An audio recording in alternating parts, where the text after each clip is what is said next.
Hey everyone, जो आज problem हम सॉल्व करने वाले हैं उसका नाम है next greatest element. Last video में हमने सॉल्व किया था नेक्स्ट स्मॉलेस्ट एलिमेंट। ये वाला प्रॉब्लम भी ठीक उसी तरीके से, बस उस प्रॉब्लम में ये था कि हम स्मॉलेस्ट फाइंड कर रहे थे और इस वीडियो में हम ग्रेटेस्ट फाइंड करेंगे। सो क्वेश्चन काफ़ी सिंपल है कि आपको ना एक एरे दिया जाएगा और आपने उस एरे के अंदर हर एक एक एलिमेंट के राइट साइड में सबसे क्लोजेस्ट नंबर कौन सा है जो उससे बड़ा है, उससे आपने जो है उसको रिप्लेस कर देना। That's it. एक तो एग्जांपल आपको बताता हूँ, आपको क्लियर हो जाएगा कि मैं क्या कहना चाहता हूँ। जैसे मान के चलो एक एरे है आपका 4, ये है आपका एक एरे जिसमें हर एक एक एलिमेंट के करस्पॉन्डिंग उसके राइट साइड में सबसे क्लोजेस्ट नंबर कौन सा है जो उससे बड़ा है, आपने सिंपली उससे जो है रिप्लेस कर देना। जैसे 4 के लिए जो सबसे क्लोजेस्ट नंबर जो उससे बड़ा है वो है 8। सो इस पर्टिकुलर के लिए हो जाएगा 8। 8 के लिए जो से इसके राइट साइड में हो और इससे बड़ा हो दैट इज 25। सिमिलरली 5 के लिए भी 25, 2 के लिए भी 25 और 25 के राइट साइड में तो कोई भी नंबर नहीं है, तो इसके लिए उस वो एलिमेंट जिसके राइट साइड में कोई भी उससे बड़ा नंबर नहीं है उसके लिए हम करेंगे -1। सो इस पर्टिकुलर एरे का आंसर हो जाएगा 8, 25, 25, 25 एंड -1।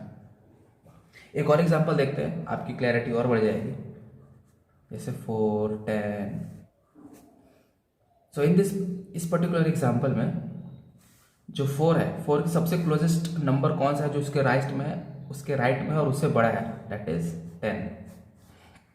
सिमिलरली 10 के लिए जो इससे बड़ा हो, यहाँ पे 10 है पर हमें स्ट्रिक्टली ग्रेटर देन चाहिए। ओके, सो इसके लिए भी -1 हो जाएगा। 2 के लिए 6 हो जाएगा, 1 के लिए भी 6 हो जाएगा, 6 के लिए 10, 10 के राइट में कोई भी नंबर नहीं जो इससे बड़ा हो तो -1, और सिमिलरली 5 के लिए भी राइट में कोई नहीं है सो इसके लिए भी -1 होगा। सो आई होप यार आपको क्लियर हो गया होगा कि प्रॉब्लम स्टेटमेंट क्या है। बड़ा ही सिंपल सा प्रॉब्लम स्टेटमेंट है और इसका सोल्यूशन भी आप गेस कर पा रहे होगे, बहुत सिंपल इसका सोल्यूशन है। अनटिल एंड अनलेस आपके ऊपर कोई कंस्ट्रेंट नहीं लगा। अगर आपके ऊपर कोई कंस्ट्रेंट नहीं है, कोई रिस्ट्रिक्शन नहीं है और आपको इस प्रॉब्लम को सॉल्व करना हो तो बड़ा इजीली ही सॉल्व हो जाएगा। हम कर क्या सकते हैं कि मैं एक लूप लगाऊंगा, फॉर लूप। आप वाइल लूप भी लगा सकते हो, नो डाउट। तो एक फॉर लूप लगाऊंगा जो 0 से चलेगा 0 to n-1, that is size है, n साइज है इसका। सो इंडेक्सिंग है तो 0 to n-1 बाहरी लूप चलाऊंगा और एक इंटरनल लूप चलाऊंगा जो j रख देते इसका नाम, जो i+1 से n-1 तक जाएगा। n-1 in the worst case, क्योंकि मान के चलो अगर आपका एरे डिसेंडिंग ऑर्डर में शॉर्टेड है, सो अगर आपका एरे डिसेंडिंग ऑर्डर में शॉर्टेड है तो हर एक एक एलिमेंट के लिए उसके राइट साइड में तो कोई बड़ा एलिमेंट होगा ही नहीं। आप पूरा एलिमेंट ट्राइवर्स कर जाओगे, आपके पास कोई भी एलिमेंट उस पर्टिकुलर एलिमेंट से बड़ा नहीं होगा उसके राइट साइड में, क्योंकि वो डिसेंडिंग ऑर्डर में शॉर्टेड है। सो उस केस में हर केस में -1 हो जाएगा। एनीवेज, सो हम पूरा इन वर्स्ट केस हम पूरा का पूरा इंटरनल लूप चलाएंगे और इसके अंदर हम अपना ऑपरेशन करेंगे, एलिमेंट्स को पिक करना है वगैरह जो भी आपका ऑपरेशन। तो आप देख पा रहे हो कि इसका जो कॉम्प्लेक्सिटी है वो n² है। आई होप यार मैं आपको अच्छे से समझा पा रहा हूँ।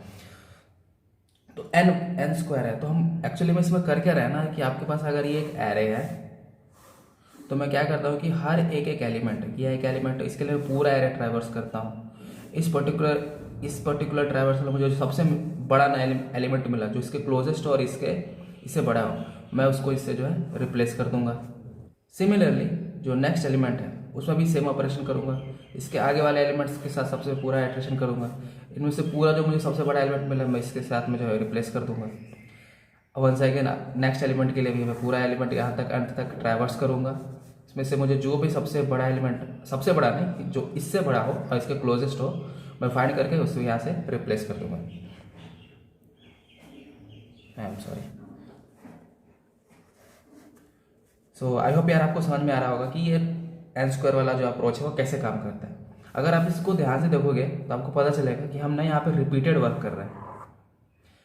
हर एक एक एलिमेंट के लिए मुझे पूरा का पूरा एरे ट्रैवर्स करना पड़ता है फ्रॉम लेफ्ट टू राइट। हर एक एक एलिमेंट के लिए लेफ्ट टू राइट पूरा ट्रैवर्स करना पड़ता है। That is why it's called brute force, isn't it. तो हम करते क्या है, एक छोटा सा चीज़ हम चेंज कर सकते हैं कि हमें जो है रिपीटेड वर्क करना पड़ता है, क्योंकि मुझे हर एक एक एलिमेंट के लिए लेफ़्ट टू राइट जाना पड़ता है, क्योंकि मुझे सबसे बड़ा, मतलब सबसे बड़ा नहीं, इससे बड़ा एलिमेंट ढूंढना और यहाँ से मुझे आंसर मिलेगा। मैं एक काम यह कर सकता हूँ ऐसा। अच्छा हाँ, एक और चीज़, हम ऐसा क्यों करते हैं? क्योंकि किसी भी एलिमेंट ने अपने आगे जितने भी कौन से एलिमेंट हो उसने उसको देखा ही नहीं है। जब तक आप किसी चीज़ को देखोगे ही नहीं तो आप पता कैसे लगा पाओगे कि मेरे से बड़ा एलिमेंट इधर है भी या नहीं। सबसे बड़ा चैलेंज ब्रूट फोर्स में यही आता है कि हम एलिमेंट्स को देख ही नहीं पा रहे हैं कि इसके आगे है कि नहीं। तो मैं कर क्या सकता हूँ कि मैं अपने आइट्रेशन को अपोजिट कर दूंगा। मैं अब थोड़ा सा एक्सप्लेन और अच्छे से करता हूँ। सो ब्रूट फोर्स में अभी तक हम क्या कर रहे थे कि हमारे पास एक एरे था और एरे के हर एक एलिमेंट के लिए मैं पूरा ट्राइवर्स करता था, फिर से नेक्स्ट एलिमेंट मैं फिर से ट्राइवर्स करता था, फिर से नेक्स्ट एलिमेंट में पूरा ट्रैक्ट करता था। तो यहाँ पे ना आप देख पा रहे हो कि हम यहाँ पे रिपीटेड वर्क कर रहे हैं। सो रिपीटेड वर्क इसलिए कर रहे थे क्योंकि मुझे हर एक एलिमेंट के आगे कौन सा वैल्यू रखा हुआ है जो इससे बड़ा हो, इसके क्लोजेस्ट हो, मुझे मालूम ही नहीं था।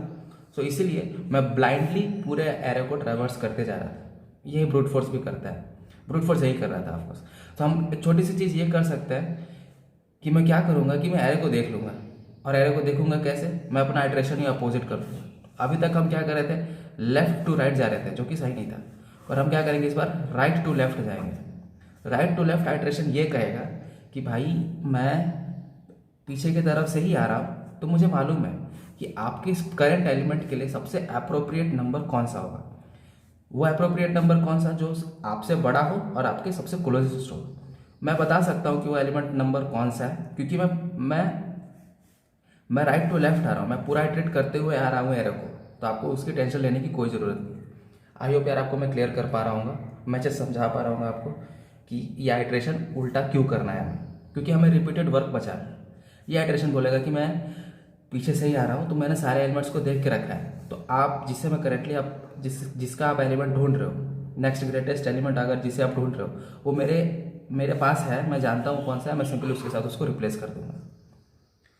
ये तो डिस्कशन हुआ कि हाँ भाई मुझे आइट्रेशन अपोजिट करने की ज़रूरत है, पर इंटरनल लूप का क्या? हम यहाँ पे एक इंटरनल लूप लगा रहे थे। ये इंटरनल लूप क्या कर रहा था कि इसके आगे का जो एलिमेंट है वो स्मॉलेस्ट पिक करके मेरे को आंसर वेक्टर में पुश कर रहा था। तो उसको इंट्रोड्यूस करने के लिए हम करेंगे इस्तेमाल स्टैक का। ऑफकोर्स ये स्टैक की प्लेलिस्ट है और लास्ट वीडियो में भी हमने देखा था कि स्टैक इसमें कैसे काम करता है। सेम अप्रोच है भाई, सेम, एकदम सेम। मैं एक दो एग्जांपल से आपको एक्सप्लेन करूंगा कि कैसे काम करता है, और फिर उसके बाद हम बढ़ेंगे डायरेक्ट कोड की तरफ। तो वही वाला एग्जांपल लेते हैं जो हमने डिस्कशन के बाद स्टार्टिंग डिस्कशन में हमने यूज़ किया था। तो सबसे पहले मैं क्या करता हूँ, मैं करंट एलिमेंट चुनता हूँ। करंट एलिमेंट में अभी मैंने बताया कि हम आइट्रेशन जो है लेफ्ट टू राइट नहीं, अब राइट टू लेफ्ट करेंगे। तो सबसे पहला मेरा करंट एलिमेंट हो जाएगा 25 और मैं एक स्टैक बना लूँगा। करंट एलिमेंट बोलेगा स्टैक से कि क्या स्टैक के टॉप में मेरे से बड़ा एलिमेंट है। वो तो देखेगा कि नहीं भाई स्टैक तो पूरा खाली है। तो इस पर्टिकुलर के लिए 25 के लिए मेरा अभी आंसर हो जाएगा -1, क्योंकि स्टैक खाली है। स्टैक के टॉप में 25 से बड़ा एलिमेंट नहीं है, बड़ा तो छोड़ो स्टैक खाली है, तो इसलिए -1। फिर मैं अगले एलिमेंट में जाने से पहले मैं करंट एलिमेंट को स्टैक के अंदर पुश कर दूंगा और मैं आगे बढ़ जाऊंगा। आगे बढ़ूंगा तो मुझे मिलेगा 2 देखेगा स्टैक के टॉप में क्या मुझसे बड़ा एलिमेंट है, जो कि है। तो मैं क्या करूंगा, 20 स्टैक के टॉप को मैं पिक कर लूंगा एज माई आंसर। तो 2 के लिए हो जाएगा 25। फिर मैं अगले एलिमेंट को चुनने से पहले मैं करंट एलिमेंट को स्टैक के अंदर पुश कर दूंगा, तो 2 हो जाएगा और अगला एलिमेंट हो जाएगा 5 देखेगा कि क्या स्टैक में रखे टॉप की वैल्यू मुझसे बड़ी है, नहीं, तो इसको हटाओ। अब स्टैक के टॉप में रखे क्या वैल्यू मुझसे बड़ी है, जो कि है, तो 5 के लिए हो जाएगा 25 और मैं आगे बढ़ने से पहले करंट एलिमेंट को स्टैक के अंदर पुश कर दूंगा, तो स्टैक के अंदर आ जाएगा 5। फिर मैं अगला एलिमेंट चुनूंगा, अगला एलिमेंट है 8 पूछेगा कि क्या स्टैक में रखे टॉप की वैल्यू मुझसे बड़ी है, जो कि नहीं है, तो मैं इसको करो पॉप, इसको करो इरेज। फिर स्टैक के टॉप में आ जाएगा 25 जो है 8 से बड़ा है, तो इसके लिए आंसर हो जाएगा 25। और अगले एलिमेंट को चुनने से पहले आप करंट एलिमेंट को स्टैक के अंदर पुश कर दो, अब टॉप में हो जाएगा 8। फिर मेरा नेक्स्ट एलिमेंट हो जाएगा 4 चेक करेगा कि क्या स्टैक में रखे टॉप की वैल्यू मुझसे बड़ी है, जो कि है 8, जो कि 4 से बड़ा है, तो मेरा आंसर हो जाएगा 8। आई होप यार मैं आपको समझा पा रहा हूँ। आप देखोगे कि स्टैक के अंदर बहुत सारे एलिमेंट्स आ गए, जैसे जैसे आपने आइट्रेट किया वो भी उल्टे ऑर्डर में, मतलब जिस तरफ से आप आइट्रेट कर रहे थे 25 2 5 8 4, 25 2 5 8 4, ये सेम उसी ऑर्डर में जिस तरफ से आप आइट्रेट कर रहे थे। जिसकी 100% गारंटी है कि जो भी आप ग्रेटेस्ट एलिमेंट हर एक एलिमेंट का राइट साइड में फाइंड कर रहे हो वो स्टैक में सबसे ऊपर में ही कहीं होगा। और अगर नहीं होगा, आइट्रेट करते करते अगर आपने स्टैक खाली कर दिया तो आप -1 लिख दो। एक और एग्जांपल से आपको समझाता हूँ, आपको और क्लैरिटी मिलेगी। सो ये रहा है सेकंड एरे। तो हम करेंगे क्या कि एरे के साथ ना एक स्टैक बनाएंगे। सेम वही डिस्कशन है जो हमने इसमें देखा था, वैसे ही करेंगे। तो मैं करंट एलिमेंट पिक करूँगा एक एक करके और आइट्रेशन करूँगा right to left. I hope आपको समझ में आएगा कि राइट टू लेफ्ट क्यों कर रहे हैं। तो सबसे पहले मेरा पहला एलिमेंट जो इनकाउंटर होगा वो होगा 5 चेक करेगा कि क्या स्टैक में रहकर टॉप की वैल्यू मुझसे बड़ी है। स्टैक तो पूरा खाली है, तो इसके लिए आंसर हो जाएगा -1। 10 देखेगा और फिर मैं अगला एलिमेंट चुनने से पहले मैं करंट एलिमेंट को स्टैक के अंदर पुश कर दूंगा और मैं अगला एलिमेंट चुनूंगा, हो जाएगा 10 देखेगा कि क्या स्टैक में रहकर टॉप की वैल्यू मुझसे बड़ी है, नहीं, तो मैं इसको पॉप करूंगा। पॉप करते ही स्टैक हो गया खाली। अब तो 10 के लिए भी आंसर हो जाएगा -1। फिर मैं अगला एलिमेंट चुनने से पहले मैं करंट एलिमेंट को जो है स्टैक के अंदर पुश कर दूंगा। मैं अगला एलिमेंट चुनूंगा, वो होगा 6 देखेगा कि क्या स्टैक पर रहकर टॉप की वैल्यू मुझसे बड़ी है, जो कि है, तो 6 के लिए आंसर हो जाएगा 10। और अगला एलिमेंट को चुनने से पहले मैं करंट एलिमेंट को स्टैक के अंदर पुश कर दूंगा और अगला एलिमेंट है 1 देखेगा कि क्या स्टैक में रहकर टॉप की वैल्यू मुझसे बड़ी है, जो कि है, तो 1 के लिए आंसर हो जाएगा 6। और अगले एलिमेंट को चुनने से पहले मैं करंट एलिमेंट को स्टैक के अंदर पुश कर दूंगा। अगला एलिमेंट हो जाएगा 2 देखेगा कि क्या स्टैक में रहकर टॉप की वैल्यू मुझसे बड़ी है। स्टैक के टॉप में अभी 1 है, तो इसको हटाओ, जो कि 2 से छोटा है। फिर टॉप पे हो जाएगा 6 जो है 2 से बड़ा है, तो मैं इसको कंसिडर करूंगा और मेरा 2 के लिए आंसर हो जाएगा 6। और अगले एलिमेंट को चुनने से पहले मैं करंट एलिमेंट को स्टैक के अंदर पुश कर दूंगा, तो स्टैक के टॉप में हो जाएगा 2। और अगला एलिमेंट मैं चुनूंगा, वो होगा 10 देखेगा कि क्या स्टैक में रहकर टॉप की वैल्यू मुझसे बड़ी है। 2 जो है करंट एलिमेंट से छोटा है, तो इसको कर दो इरेज। फिर अगला एलिमेंट चुनो 6 भी 10 से जो है वो छोटा है, तो इसे भी कर दो इरेज। 10 जो है 10 के बराबर है, मुझे बड़ा चाहिए, तो मैं इसे ही कर दूंगा इरेज। स्टैक हो गया पूरा खाली, तो 10 के लिए हो जाएगा आंसर -1। और अगले एलिमेंट को चुनने से पहले मैं स्टैक में कर दूंगा पुश। अगला एलिमेंट चुना, वो होगा 4 चेक करेगा कि क्या स्टैक में रखी टॉप की वैल्यू मुझसे बड़ी है। अगर बड़ी है तो मैं उसे कंसिडर करूंगा, तो मेरा आंसर हो जाएगा 10। और मैं करंट एलिमेंट को स्टैक में पुश कर दूंगा और अगला एलिमेंट भी है नहीं, तो दैट्स इट। इतना ही था आइट्रेशन। तो अगर आप जो हमने डिस्कस किया था उसके साथ कंपेयर करोगे, अगर आप कंपेयर करोगे जब हमने डिस्कशन किया था, तो यही 2 एरे थे जिनको मैंने अभी आपको एक्सप्लेन किया। प्रॉब्लम स्टेटमेंट समझा रहा था, तो जो आंसर आए थे वो यहाँ पर भी वही आए हुए हैं। आई होप यार आपको मैं अच्छे से समझा पाया होगा कि ये प्रॉब्लम स्टेटमेंट क्या है और ये इसका इंट्यूशन कैसे सॉल्व करना है। अब डायरेक्ट बढ़ते हैं इसके कोड की तरफ। आपको कोड एकदम क्लियर है। जो लास्ट वीडियो में हमने देखा था ना, सेम उसी की तरह है। कहाँ पे चेंज करना है मैं आपको अभी बताता हूँ। तो जैसे मैंने फंक्शन का नाम रखा है नेक्स्ट ग्रेटर एलिमेंट, तो सबसे पहले हम एक स्टैक बनाते हैं और फिर एक आंसर वेक्टर बनाते हैं। अच्छा, ये साइज ना आपको मैं इसका इंपॉर्टेंस है मैं अभी आपको बताऊंगा। तो मैं एक फॉर लूप लगाऊंगा जो राइट टू लेफ्ट आइट्रेट करता है, that is n-1 to greater than equal to 0 and i-, यानी राइट टू लेफ्ट, उल्टी तरफ से। तो सबसे पहले मैं क्या करता हूँ, मैं करंट एलिमेंट को पिक करता हूँ। ठीक है, मैं करंट एलिमेंट को पिक करता हूँ और एक लूप चलाता हूँ तब, और मैं चेक करता रहूँगा कि स्टैक खाली ना हो जाए, है ना। ये कंडीशन इंपॉर्टेंट है। लास्ट वीडियो में ना स्टैक के अंदर मैं -1 पुट कर देता था, बट मैं यहाँ पे वो चीज़ नहीं कर सकता क्योंकि मुझे मिनिमम एलिमेंट कभी भी आता है मैं उसे पॉप कर देता हूँ, और -1 तो हमेशा ही सबसे छोटा होता है। ठीक है, आई होप आप समझ पा रहे होंगे। तो अगर जैसे ही मुझे कभी भी स्टैक में रह के टॉप की वैल्यू मुझसे मेरे करंट एलिमेंट से छोटी या बराबर होती है, तो मैं उसे पॉप करता रहता हूँ। और पॉप करते पूरा जब पूरा जितना भी पॉप करने की ज़रूरत थी उतना हो जाता है, तो मैं बाहर आके कंडीशन चेक करता हूँ कि अब बाहर किस वजह से है, या एलिमेंट बड़ा हो गया था इस वजह से, या स्टैक खाली हो गया था इस वजह से। अगर स्टैक खाली हो गया था तो आंसर एट आई में आप -1 को रख दो, अदरवाइज आप स्टैक के टॉप की वैल्यू को रख दो। Very easy. यहाँ पे मैंने ना एरे का साइज फिक्स कर दिया है। वो ऐसा इसलिए क्योंकि वेक्टर जो होता है वो डायनामिक होता है, डायनामिक एरे होता है, और आप ना उसके अंदर एलिमेंट्स को रखने के लिए ना पुश बैक फंक्शन का यूज़ करते हो। लेकिन अगर आप उसके इंडेक्सेस को एक्सेस करना चाहते हो तो आप उसको फिक्स साइज का बनाना पड़ता है। और ये नॉर्मल स्टैटिक एरे की तरह नहीं, उसमें हम राउंड ब्रैकेट आई मीन ये ऐसा स्क्वायर ब्रैकेट लगाते हैं। वेक्टर के अंदर साइज फिक्स करने के लिए ना करली ब्रैकेट डालते हैं और उसके अंदर हम अपना नंबर डालते हैं, जो कि मैंने यहाँ पे किया हुआ है। ऐसा कर देने से ना आप इंडेक्सेस को आसानी से एक्सेस कर पाओगे। अगर आप ये यूज़ नहीं करते तो यहाँ पे हम पुश बैक करते हैं और रिटर्न करने से पहले ना उसको रिवर्स करना पड़ता है।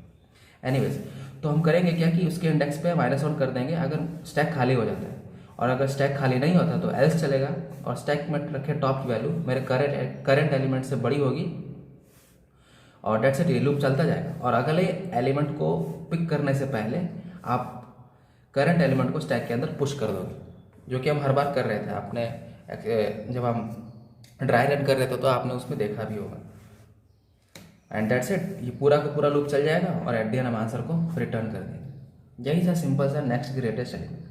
लास्ट वीडियो में हमने नेक्स्ट स्मॉलेस्ट एलिमेंट देखा था, जिसके अंदर सारा कुछ सेम था, सब कुछ सेम था। बस यहाँ पे चेंज ये था कि हम स्टैक में रहकर टॉप की value greater than equal to check कर रहे थे। यहाँ पे बस उल्टा है इसका। आई होप यार आपको क्लियर हो रहा होगा, मैं आपको अच्छे से समझा पा रहा हूँ। ठीक इसी तरह से ना एक और क्वेश्चन होता है previous greatest element, same problem statement है उसका भी। उसमें हम करते क्या है कि इसमें क्या होता था कि हम एरे के अंदर हर एक एलिमेंट के राइट साइड में चेक करते थे। प्रीवियस स्मॉलेस्ट में क्या होता है ना कि हम हर एक एलिमेंट के लेफ्ट में चेक करते हैं कि क्या इसके लेफ्ट में सबसे क्लोजेस्ट एलिमेंट कौन सा है। मैं आपको थोड़ा सा उसका डिस्कशन करता हूँ, फिर डायरेक्ट हम उसके कोड की तरफ बढ़ेंगे। प्रीवियस ग्रेटेस्ट एलिमेंट में क्या होता है ना कि हम हर एक एलिमेंट के लेफ्ट साइड में चेक करते हैं, हर एक एलिमेंट के लेफ्ट साइड में चेक करते हैं कि उस एलिमेंट से बड़ा, जो उसके सबसे क्लोजेस्ट हो और उससे बड़ा एलिमेंट हो, वो कौन सा है। नो डाउट यहाँ पे रिपीटेड वर्क हो रहा है ना, यहाँ पे रिपीटेड वर्क हो रहा है। तो हम क्या करेंगे, सिमिलरली जैसे हमने नेक्स्ट ग्रेटेस्ट एलिमेंट देखा तो उसमें जो है रिपीटेड वर्क राइट में हो रहा था, तो हमने आइटरेशन राइट टू लेफ्ट कर दिया। इसमें रिपीटेड वर्क लेफ्ट की तरफ हो रहा है, तो हम अपना आइटरेशन लेफ्ट टू राइट कर देंगे, और बाकी सब कुछ सेम है। मैं आपको कोड दिखाता हूँ डायरेक्ट। यह है प्रीवियस ग्रेटेस्ट एलिमेंट का कोड, जिसमें क्या होता है वही सेम है भाई। इसमें हम स्टैक बनाते हैं, एक वेक्टर बनाया आंसर, और एक लूप, बस लूप में ही चेंज है, हम 0 to n जाते थे।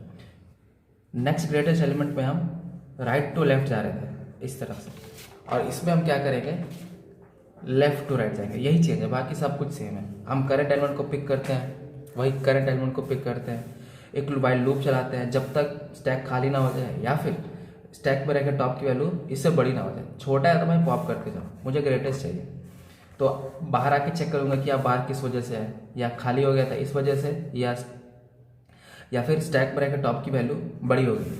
अगर स्टैक खाली हो जाता है तो मैं आंसर एट आई में -1 रख दूंगा, अदरवाइज स्टैक में रहकर टॉप की वैल्यू को रख दूंगा, और अगले एलिमेंट को पिक करने से पहले मैं करंट एलिमेंट को स्टैक के अंदर पुश कर दूंगा, और एट द एंड आंसर को वेक्टर को रिटर्न कर दूंगा। सो आई होप यार मैं आपको अच्छे से समझा पाया हूँ कि ये नेक्स्ट ग्रेटेस्ट एलिमेंट और ये प्रीवियस ग्रेटेस्ट एलिमेंट कैसे काम करता है। ठीक यही प्रीवियस स्मॉलेस्ट और नेक्स्ट स्मॉलेस्ट मैंने लास्ट वीडियो में डिस्कस किया है। अगर आपने वो नहीं देखा तो आप उसे जरूर जाकर चेकआउट करना। इस वीडियो के लिए इतना ही रहने देंगे गाइस। Thanks for watching.